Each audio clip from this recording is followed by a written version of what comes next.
I'm Freda Wilson, 34, and I almost didn't make it into my brother Patrick's military promotion ceremony today.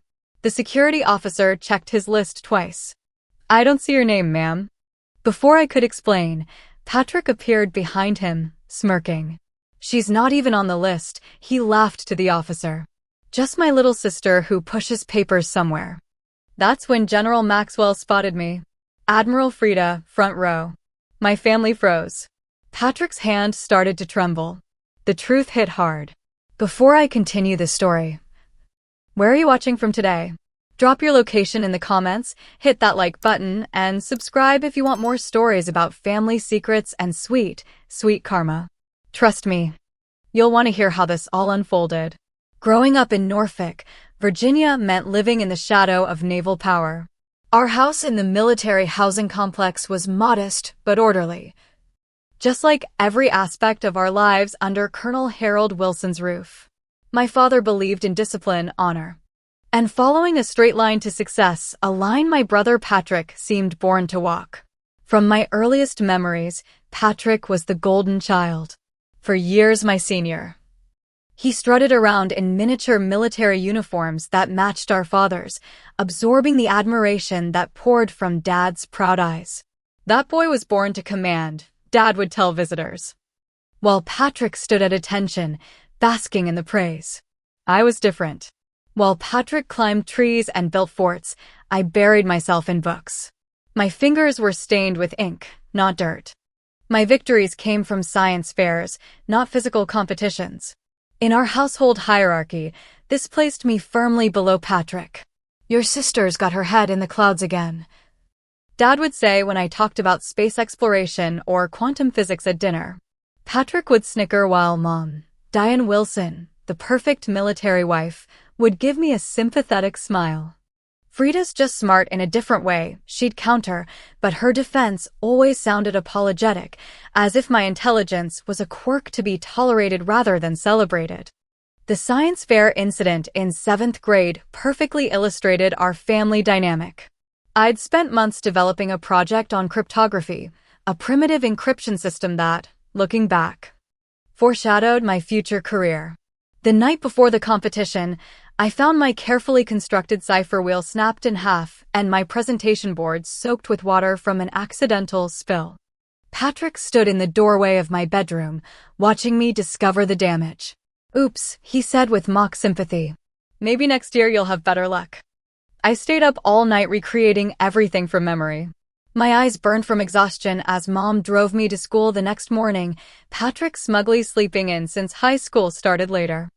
I know it was him, I whispered to Mom. She sighed. You can't prove that, Freda.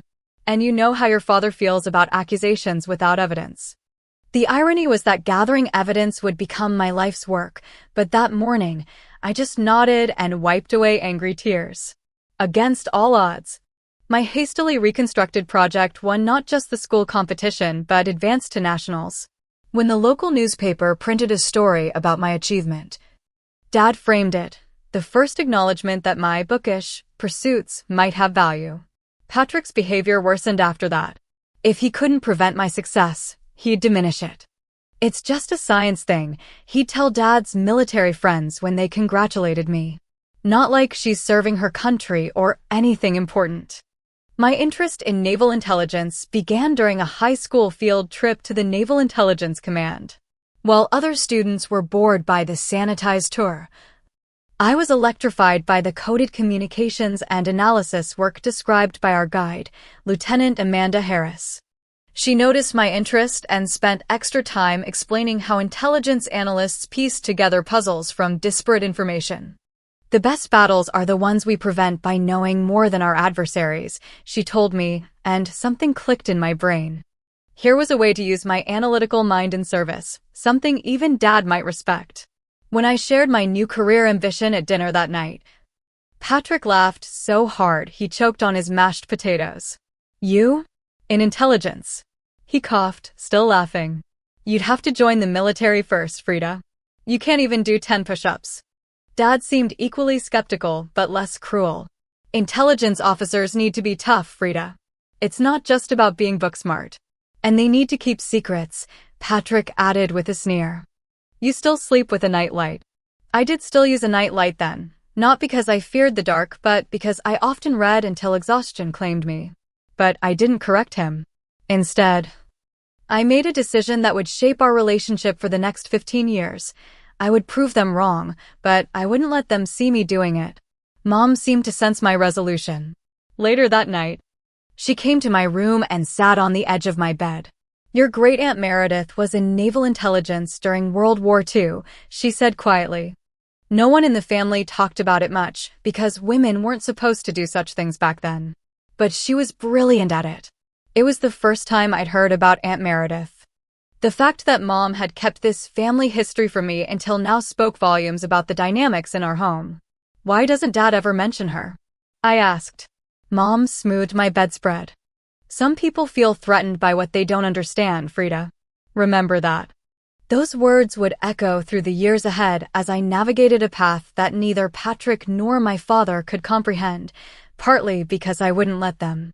My acceptance to the Naval Academy came on a rainy Tuesday in April of my senior year. The thick envelope trembled in my hands as I read the congratulatory letter in the privacy of my bedroom. I knew immediately that this would change everything and that I needed to manage the revelation carefully. I waited until dinner. When Patrick was home for the weekend from his military college, one with considerably lower entrance standards than Annapolis. He'd been struggling academically, a fact my father conveniently overlooked while celebrating his son's leadership qualities. I got some news today, I said casually, passing the potatoes to Dad. Mom looked up, a knowing gleam in her eye. We discussed application strategies for months, but she'd respected my wish to handle this my way. I've been accepted to the Naval Academy. Full scholarship. The clatter of Dad's fork against his plate punctuated the sudden silence. Patrick froze mid-chew. Annapolis? Dad finally asked, as if there could be another Naval Academy. I nodded, maintaining my composure while internally savoring the moment. Patrick recovered first. Well, obviously they're trying to fill some quota for female students. It's all political these days. Dad frowned at him. That's enough, Patrick. For once, he defended me, though his next words revealed the complicated nature of his pride. Annapolis is extremely selective. If Freda got in, she earned it. He paused. Though I'll admit I'm surprised. I didn't think you were interested in a military career. I'm interested in naval intelligence, I clarified. The academy is the best path. Patrick snorted. Intelligence. Right. Sitting at a desk while real officers do the fighting. I just smiled. I'd expected this reaction and had already decided it would be the last time I'd defend my choices to him. Within weeks of arriving at the academy, I discovered Patrick had been busy. Rumors circulated that I'd only gotten in because of Dad's connections, ironic since Dad had made no calls on my behalf, though I later learned he'd pulled strings for Patrick at his college. Don't worry about it, advised my roommate Tara Sullivan, a sharp-minded woman from Boston whose family had no military background at all. People who spread rumors about others are just advertising their own insecurities. I took her advice and focused on excellence. While other plebes struggled with the rigorous physical training, I had prepared intensively over the summer.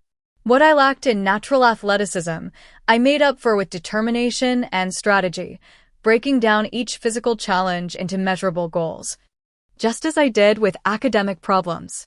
By sophomore year, I had distinguished myself in cryptography and intelligence analysis courses. My facility with patterns extended beyond traditional code-breaking to behavioral analysis and predictive modeling. My professors noticed, particularly Captain Natalie Chin, who ran the intelligence specialization track. You have a gift, Midshipman Wilson, she told me after I'd completed a particularly challenging assignment involving multiple layers of deception. You see connections others miss. Under her mentorship, I flourished. While Patrick graduated from his college with unremarkable performance and a commission secured largely through Dad's reputation, I was already being tracked for specialized intelligence work post-graduation. My first real operation came during my senior year, an opportunity normally reserved for officers with years more experience. A visiting intelligence officer from Naval Operations needed assistance analyzing intercepted communications that suggested a possible attack on a U.S. embassy. Captain Chin recommended me. Working through the night in a secure facility, I identified a pattern in seemingly random communications that revealed both the target and timing of the planned attack. My analysis gave security forces the 12-hour window they needed to evacuate personnel and strengthen defenses. The attack was thwarted with no American casualties. I received a commendation that remained classified, which meant I couldn't share details with my family. At graduation, I stood in the top 5% of my class. Commissioned as an ensign with immediate orders to Naval Intelligence Command. Patrick attended my graduation with our parents. At the reception afterward, he cornered me by the punch bowl. "So, desk duty from here on out, huh?" he said, adjusting his lieutenant's bars. "Must be nice to work in air conditioning while some of us deploy to actual danger zones." I smiled politely. "We all serve in different ways." "Right," he scoffed.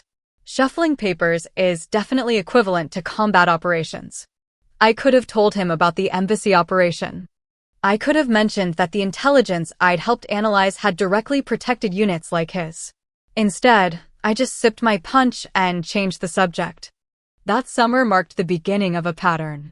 As my career in intelligence rapidly advanced, I made a conscious decision to downplay my achievements around my family. Patrick's fragile ego couldn't handle the truth, and Dad seemed content with the narrative that his son was the real military success. At family gatherings, I deflected questions about my work with vague references to administrative duties and support roles. Mom occasionally gave me questioning looks, sensing there was more to my career than I revealed, but she never pressed me in front of the others. Meanwhile, my reputation in intelligence circles grew.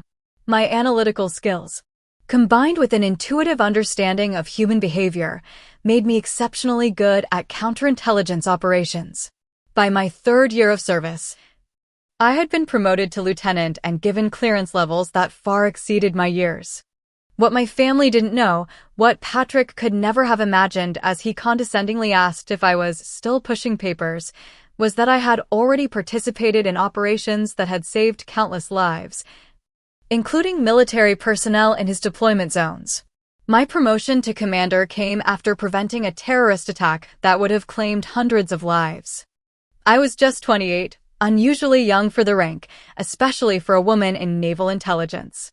The ceremony was small and private, attended only by those with appropriate security clearance. As Admiral Jefferson pinned the new insignia to my uniform, I thought fleetingly of my family's absence and felt a complicated mix of pride and isolation. "Your work continues to exceed expectations, Commander Wilson," the Admiral said, shaking my hand firmly.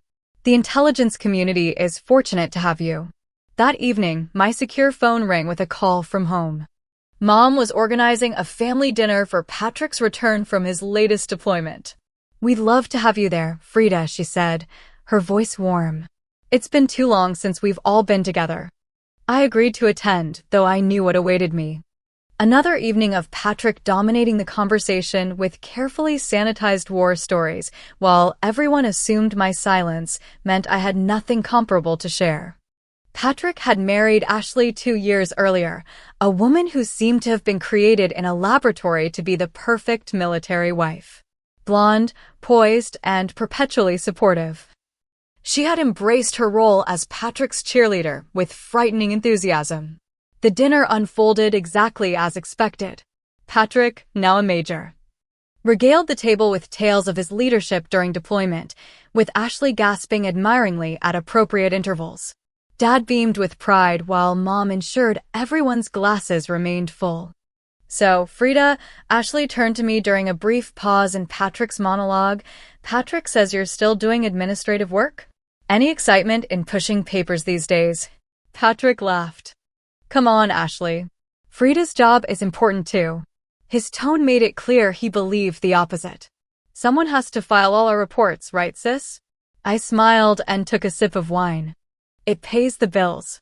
"You know," Dad interjected, "the miller's son just made lieutenant commander. He's on a destroyer in the Pacific." Real frontline stuff.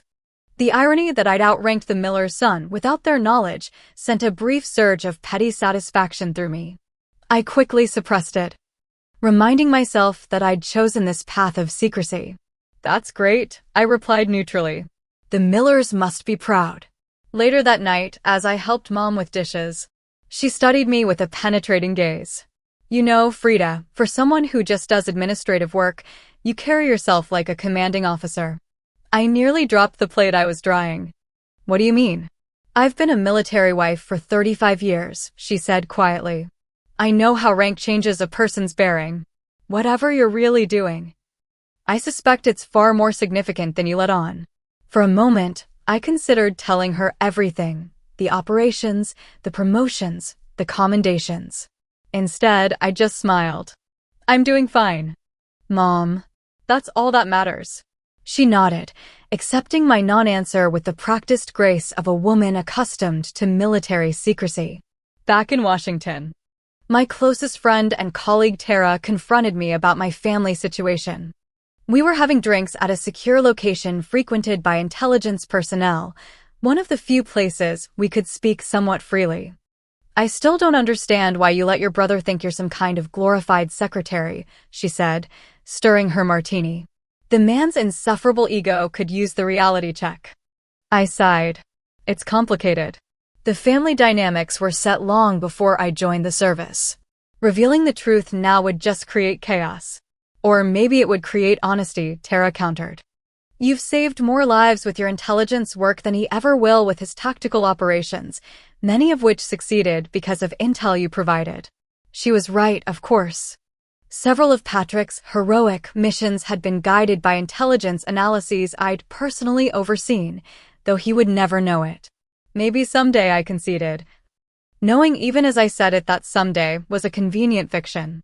The gap between my public career and private reality widened further when I received a classified commendation after a particularly difficult operation involving a deep-cover mole in a foreign intelligence service. My analytical model had identified the individual when all other methods had failed, preventing a catastrophic breach of security. The promotion to captain followed 6 months later. At 32. I was now one of the youngest captains in the Navy and certainly the youngest in naval intelligence.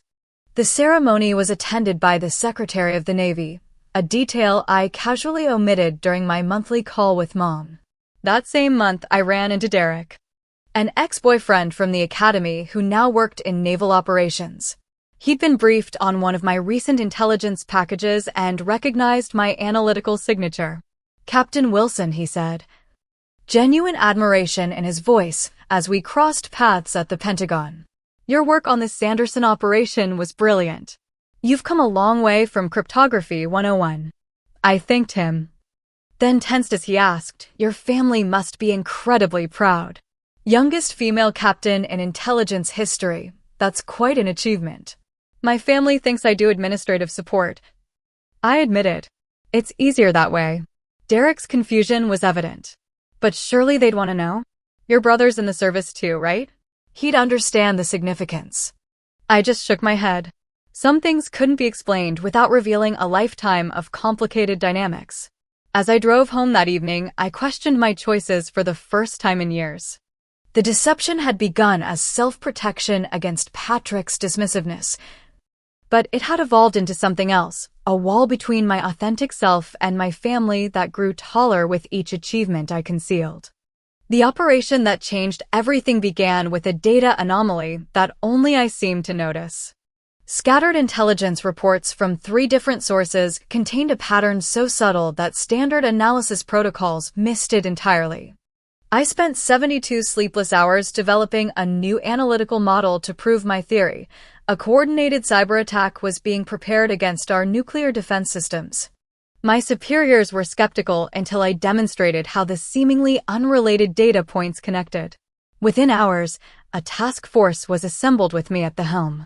For the next 2 weeks, we worked around the clock to identify the attack vectors and develop countermeasures. When the attack came, our preparations neutralized it before any systems were compromised. What could have escalated into an international crisis possibly even triggering military confrontation, was resolved quietly and completely. The aftermath was unprecedented. I was summoned to a classified briefing with the Joint Chiefs of Staff, where my analytical methodology was reviewed for implementation across all intelligence services. 3 weeks later, I received the most shocking news of my career. "The President has approved your promotion to Rear Admiral," said Admiral Bennett, sliding the official notification across his desk. "Congratulations, Freda. You've earned this." At 34, I would become the youngest female admiral in Navy history. The promotion ceremony was scheduled for the following month and would be attended by the highest levels of military and intelligence leadership, though it would remain classified due to the nature of my work. "This is quite an achievement," Admiral Bennett continued. "Your family must be bursting with pride." I shifted uncomfortably in my chair. "Actually, sir, they don't exactly know the nature of my work." He raised an eyebrow. "They don't know you're about to become an admiral? That seems unusual." "It's a family dynamic issue, sir. My brother is also in the service. He believes I work in administrative support." Admiral Bennett leaned back, studying me with new interest. "And you've never corrected this misperception?" "It's been easier this way, sir." He nodded slowly. "Well, that's your personal business. But may I offer some advice? Secrets have weight, Captain Wilson. The longer you carry them, the heavier they become." His words stayed with me as I left his office, the promotion letter burning a hole in my pocket. That evening, my phone rang with a call from Patrick. This was unusual. He rarely called except on birthdays or holidays. "Hey sis," he said, his voice brimming with excitement. "Just wanted to make sure you got the invitation to my promotion ceremony next month. I'm making Lieutenant Colonel." My heart sank. His ceremony would likely conflict with my own admiral promotion. "Congratulations, Patrick. That's wonderful news." "Yeah, it's pretty huge," he continued, oblivious to my lukewarm response. "There's going to be a big ceremony at Fort Myer with General Maxwell presiding. Mom and Dad are thrilled, of course." "Of course," I echoed. "So you'll be there, right?" "I know you're probably busy with your whatever it is you do these days, but this is kind of a big deal." I checked the date he mentioned. Miraculously, it was the week after my own ceremony. I wouldn't miss it, I assured him. After hanging up, I sat in my apartment considering the irony. Patrick was celebrating a promotion to Lieutenant Colonel, a significant achievement, certainly, but nowhere near the historical milestone of my admiral stars. Yet his ceremony would be attended by our proud parents, while mine would remain secret from them. For the first time, the absurdity of the situation struck me full force. Why was I continuing the charade?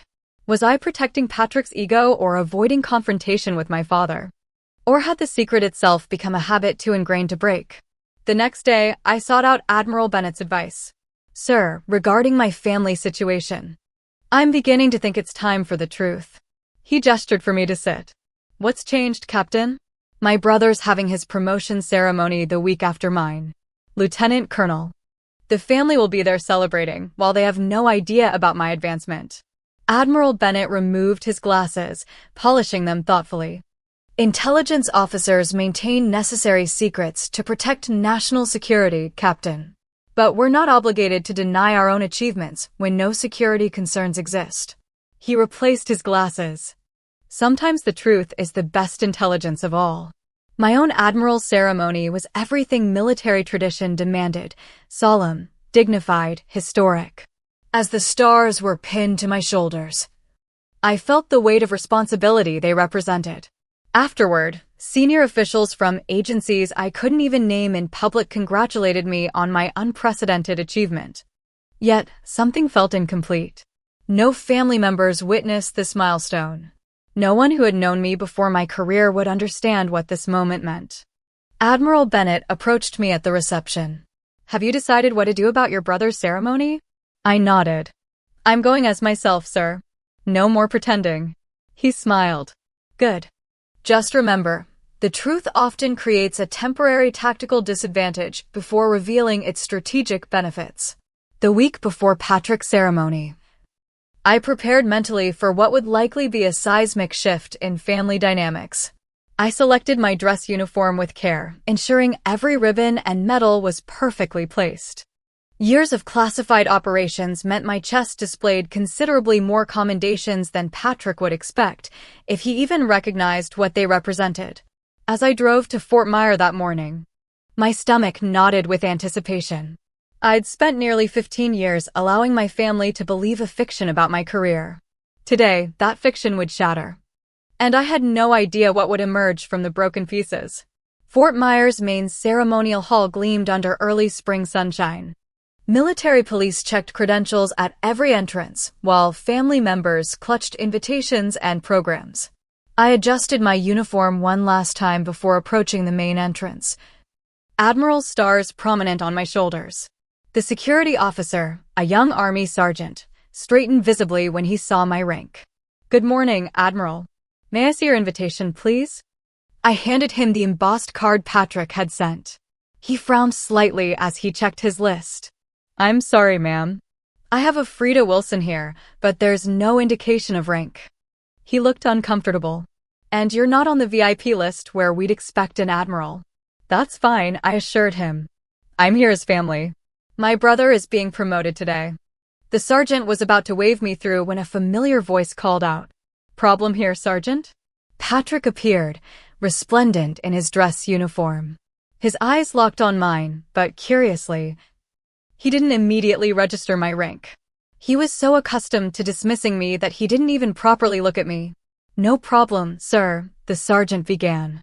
"Just confirming dash." Patrick cut him off. "She's not even on the list," he laughed, addressing the security officer while barely glancing at me. "Just my little sister who pushes papers somewhere.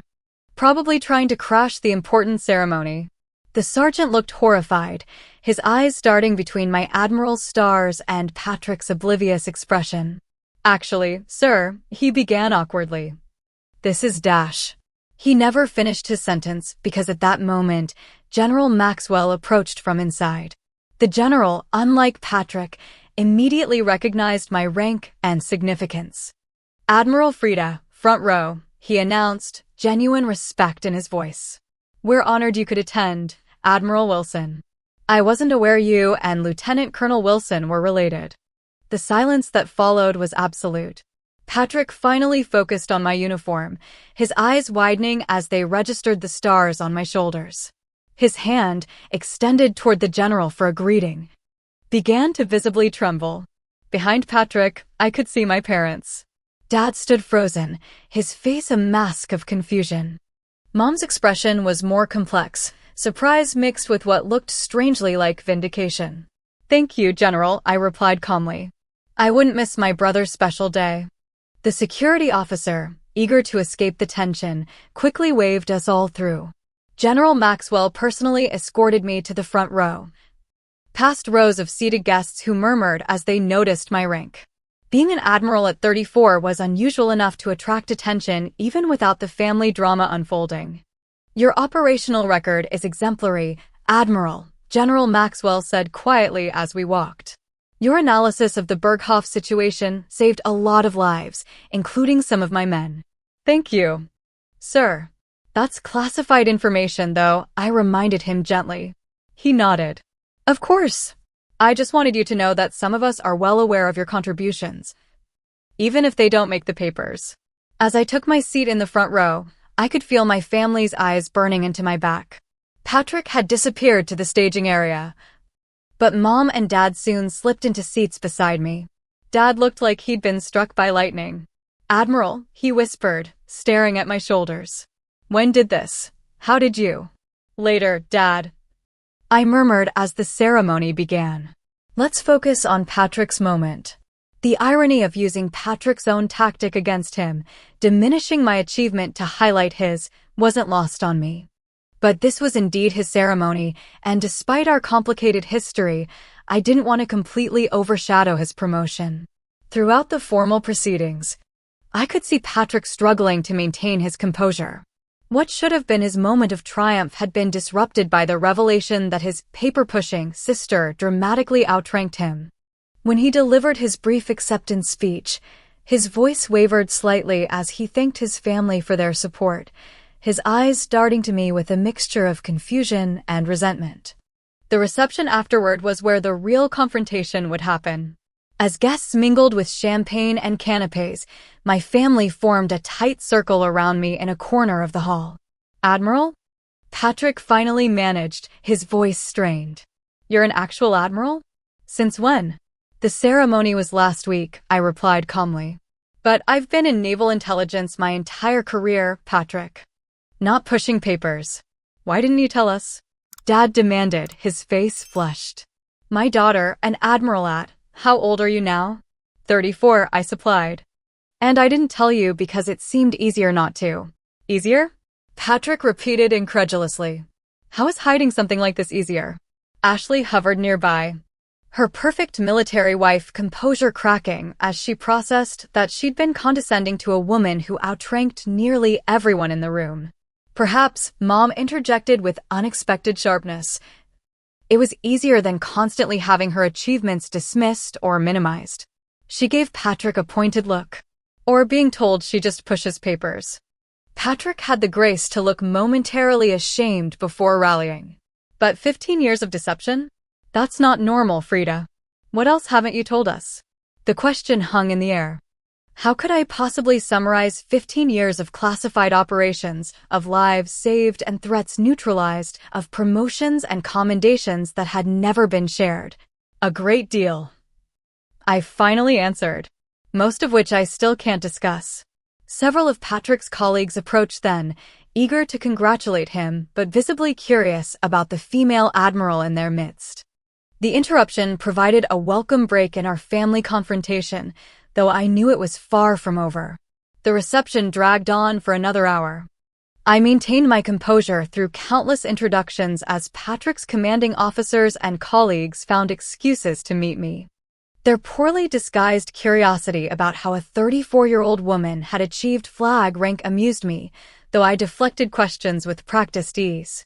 "Intelligence background," was my standard response. Much of it classified. This only enhanced their interest, of course. Military officers respect rank above almost everything, but they respect mystery almost as much. Patrick grew increasingly agitated as the reception continued. What should have been his moment of glory had transformed into an impromptu networking event centered around his previously unknown admiral sister. Even General Maxwell spent more time discussing operational security with me than congratulating Patrick. By the time the reception ended, Patrick was seething. He'd maintained his public composure. Military training ensured that much, but the rigid set of his shoulders telegraphed his anger to anyone who knew him well. "Family dinner at our house," he announced tersely as guests began departing. "We have things to discuss." The drive to Patrick and Ashley's suburban Virginia home passed in uncomfortable silence. Dad kept glancing at me in the rearview mirror as if confirming that the stars on my shoulders were still there. Mom sat quietly beside him, her expression unreadable. Ashley had rushed ahead to prepare for our arrival, clearly falling back on hostess duties as a way to manage her discomfort. When we entered their immaculate home, she was arranging an elaborate cheese board that no one would have the appetite to enjoy. "Drinks," she offered, her voice overly bright. "We have that scotch you like, Harold." As soon as the living room door closed behind us, Patrick rounded on me. 15 years, he said, his voice dangerously controlled. 15 years of letting us believe you were some minor administrative officer. Do you have any idea how many times I've defended you to my colleagues? My sister serves in her own way. I'd tell them. Not everyone can handle frontline duty. The patronizing words hung in the air between us. "And now I find out you're not just an officer, but an admiral? Do you know how this makes me look?" "Is that really your concern right now, Patrick?" Mom interrupted. "How this makes you look?" He blinked and used a challenge from our mother. "It's part of it." Yes. She deliberately misled us for years. "I never actually lied," I pointed out. "I just didn't correct your assumptions." "That's lying by omission," Patrick snapped. Dad had remained silent until now, nursing his scotch. "Why, Freda?" he finally asked. "Why keep this from us?" "From me?" There was hurt beneath his anger. I took a deep breath. This was the moment to be completely honest, or as honest as my security clearance would allow. Because from the time I expressed interest in naval intelligence, Patrick mocked me. He diminished every achievement, from my academy acceptance to my commissioning. It was easier to let him believe what he wanted than to constantly defend my choices and accomplishments. Patrick started to protest, but I raised my hand, silencing him with a gesture that carried the weight of command. And you? Dad, you always celebrated Patrick's path because it matched your understanding of military service. Combat roles, visible leadership, traditional advancement. My work was always going to be in the shadows. It was easier to let you focus your pride on Patrick than try to make you understand the value of what I couldn't fully explain. So this is our fault? Patrick demanded incredulously. No, I replied calmly. It was my decision and my responsibility. But it wasn't made in a vacuum. Ashley, who had been uncharacteristically quiet, suddenly spoke up. These medals, she said, gesturing to my chest full of ribbons, what are they for? I smiled slightly. Most are classified. But the basic answer is, for serving my country effectively. So effectively you became an admiral at 34, Dad murmured, a new note in his voice. Pride? Confusion? Perhaps both. Patrick paced the living room. I just can't believe this. All these years. He stopped suddenly, turning to me with narrowed eyes. Wait. The Kandahar operation in 2018. My unit received intelligence that prevented an ambush. That analysis had an unusual approach that my commanding officer commented on. His expression changed as realization dawned. That was you, wasn't it? I maintained my neutral expression. I can neither confirm nor deny involvement in specific intelligence operations. It was you, he repeated, sinking into a chair. My little sister was the one who kept us from walking into that trap. The anger in his voice had been replaced by something more complex. How many other times? More than you know. I said softly. That's the nature of intelligence work, Patrick. When we succeed, no one knows we were involved at all. Dad set down his glass with a decisive click. All these years. I thought I understood what my children did in service. I was wrong. He looked at me with new eyes. I'm sorry, Freda. I should have seen beyond my own limited perspective. And I should have given you the chance to try, I conceded. Patrick remained struggling with the revelation. But why an admiral's ceremony without telling us? That's a once-in-a-lifetime achievement. Would you have believed me if I'd just told you? I asked honestly. Or would you have thought I was exaggerating? His silence was answer enough. Mom, who had been watching this exchange with careful attention, finally spoke. I think we all need to acknowledge some uncomfortable truths here. Patrick, you've dismissed your sister's career for years. Harold, you've enabled that behavior. Freda, you chose secrecy over confrontation. None of these choices has served this family well. The blunt assessment left us all momentarily speechless. In her quiet way, Mom had always been the most perceptive member of our family. Ashley, ever practical, glanced at her watch. The babysitter needs to leave by 9. Perhaps we should continue this discussion tomorrow when everyone has had time to process. We agreed to reconvene the next day. As we prepared to leave, Patrick approached me awkwardly. I still have 1,000 questions, he said. I still have 1,000 security restrictions, I replied with a small smile. But we can try to find some middle ground. He nodded. Then added reluctantly, congratulations on the promotion. Admiral. It wasn't a full reconciliation, but it was a beginning. The next morning, Dad called and asked if I'd meet him for breakfast before our planned family discussion. We agreed to meet at a small diner near my hotel, neutral territory for what promised to be a challenging conversation. He was already seated when I arrived, looking older than I remembered in the harsh morning light. He stood when he saw me, a lifetime of military courtesy automatically extending to his daughter's new rank. At ease, I said with a small smile as I slid into the booth across from him. He returned the smile hesitantly. I'm still getting used to this. My daughter, an admiral. He shook his head in wonder. I spent the night looking up what I could about your career. There's not much publicly available. That's by design, I explained. Most of what I've done isn't for public knowledge. The waitress interrupted to take our orders. When she departed, Dad leaned forward. Freda, I need to apologize. I've spent years being proud of Patrick's visible achievements while completely missing the significance of your work. That was my failure, not yours.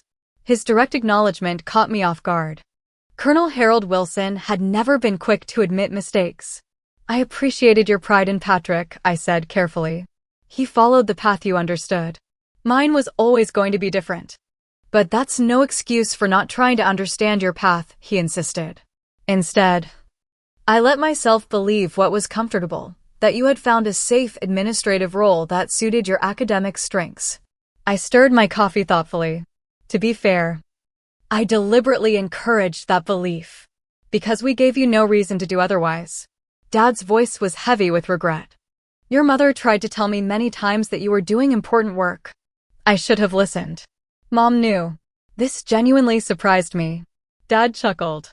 Your mother notices everything, Freda. She didn't know the details, but she suspected you were on an extraordinary trajectory. She said your phone calls always had careful gaps and redirections. This made me smile. Mom had always been perceptive. There's something else you should know, Dad continued. I received a call this morning from General Maxwell. My guard immediately went up. Oh? He wanted to personally inform me what an honor it was to meet you. Said your analysis on something called Operation Nightshade saved dozens of his Special Forces operators. Dad's eyes were questioning. He said he couldn't provide details, but that I should know my daughter is considered one of the most brilliant intelligence minds of her generation. I winced slightly. The general shouldn't have mentioned that operation by name. The point is, Dad continued, he made sure I understood exactly how exceptional you are. I suspect he guessed that I didn't fully appreciate what you've accomplished. Our food arrived, giving me a moment to collect my thoughts. When the waitress departed, I decided to offer an olive branch of my own. I could have found ways to help you understand my work without compromising security. I chose not to because it was easier than risking your disappointment if you didn't value what I did. Dad looked stricken. I gave you reason to believe I would be disappointed in an admiral's stars? What kind of father does that make me? We ate in silence for a few minutes, both processing decades of misunderstanding. Your mother wants to host dinner tonight, Dad finally said. Just the four of us. Patrick asked for the opportunity to speak with you privately first. I nodded. I can do that. Patrick had suggested meeting at a park near his house, a public place that offered privacy through anonymity.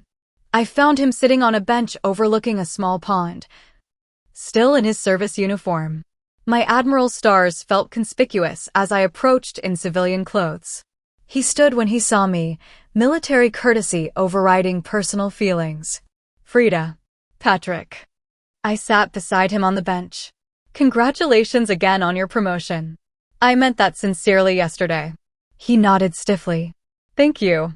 And congratulations on yours as well. The words seemed difficult for him. We watched ducks glide across the pond surface for several uncomfortable minutes.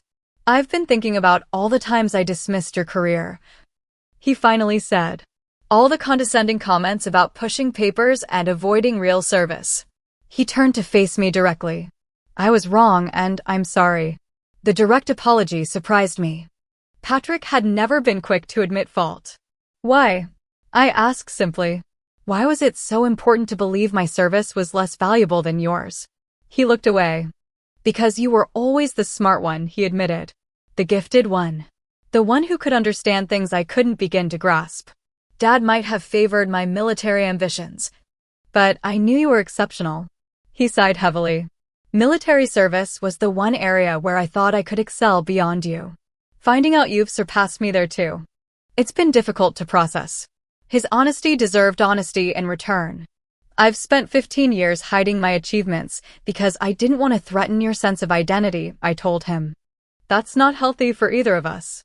No, he agreed quietly. It's not. The truth is, Patrick, we serve in different ways. Your leadership in tactical operations requires skills I don't possess. My analytical abilities serve a different function. Neither is inherently more valuable. He nodded slowly. Ashley said something similar last night. She asked how I'd feel if you'd been hiding that you were a world-class surgeon instead of an admiral. Would I feel threatened by that achievement too? It made me realize this is about my insecurity, not your success. We sat in more comfortable silence, watching the ducks. Can I ask you something classified? He finally ventured. I raised an eyebrow. You can ask. I might not be able to answer. The intelligence that saved my unit in Kandahar, was that really you? I considered my response carefully. Let's just say I've always taken a special interest in intelligence that might affect my brother's safety. And leave it at that. He absorbed this with a slow nod. Thank you. The family dinner that evening at our parents' home had a different quality than any gathering I could remember. Mom had prepared all our favorites. But the atmosphere lacked the competitive tension that had characterized family meals for decades. As we enjoyed dessert, Mom raised her glass in an impromptu toast. To both my children, serving their country with distinction in their own unique ways. I couldn't be prouder. Dad nodded in agreement. I've been blind to the value of service that didn't match my own experience. I'm grateful for the chance to correct that mistake. Patrick smiled at me across the table. And I've been an insecure jerk who couldn't appreciate my sister's excellence without feeling threatened. I'm working on that. I felt a weight lifting that I hadn't fully acknowledged was there. And I've been hiding behind secrecy rules to avoid difficult family conversations. Some secrets are necessary for national security. Others just prevent authentic connection. Later, as I prepared to leave, Mom walked me to my car. I always knew you were doing something extraordinary, she said quietly. A mother knows when her child is carrying responsibility beyond what they acknowledge. Why didn't you say anything? I asked. She smiled. You had your reasons for secrecy. I respected that choice, even if I didn't fully understand it. She squeezed my hand. But I'm glad the truth is finally out. Secrets have weight, Freda. They burden the carrier. Admiral Bennett had said something similar. Perhaps the best intelligence analysts recognize the cost of carrying secrets, even necessary ones. As I drove back to Washington that night, I reflected on the unexpected liberation of truth. For 15 years, I'd hidden behind partial truths and strategic omissions, believing I was protecting both my family and myself. In reality, I'd been carrying an unnecessary burden while depriving us all of authentic connection. My phone rang through the car speaker, Tara checking in. How did Operation Family Truth go? She asked. I laughed. Better than expected. There were some tactical difficulties, but the strategic outcome looks promising. So they know you're a brilliant, history-making admiral now? They do. And surprisingly, the world didn't end. Imagine that, Tara replied dryly. Turns out your family can handle your excellence after all. As I navigated through the night, I realized that was the real lesson here. We often underestimate others' capacity to adapt to truth. In intelligence work, we protect necessary secrets to safeguard security.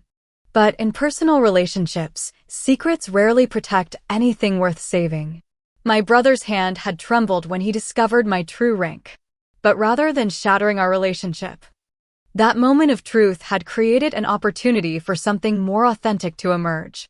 Sometimes the most important intelligence work happens not in classified facilities, but across kitchen tables and park benches, where truth shared can build connections stronger than any secret kept. I wonder if you've ever kept parts of yourself hidden from family to maintain peace or meet expectations. Drop a comment below about a time when truth brought unexpected healing to a relationship. Don't forget to like this video if it resonated with you, subscribe for more stories about family dynamics and personal growth, and share with someone who might be carrying unnecessary secrets. Remember, sometimes the bravest thing we can do is simply show up as our authentic selves. Thank you for watching, and may your own truths bring freedom rather than fear.